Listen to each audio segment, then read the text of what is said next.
As a police department, like any other business organization, we've had to adapt to the COVID-19 and what we're up against. Through Homeland Security and the Mass Chiefs of Police Association, the dryers were installed in police departments and fire stations throughout the state. Excel provided and installed 10 dryers throughout the building. Excel covered the total cost, dryers and installation. My understanding is that the dryers are equipped with HEPA filters, and that kills 99.9% of the viruses in the air.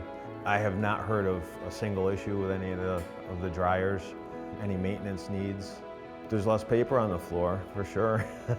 There's definitely going to be cost savings, I think, in terms of having to refill and supply those paper towel holders.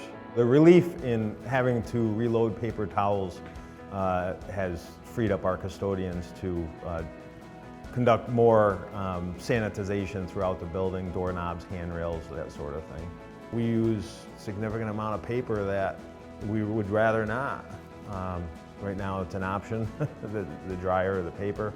Our custodian is not refilling as many paper towel holders, and as time goes on, they're being used less and less, in the dryers more and more.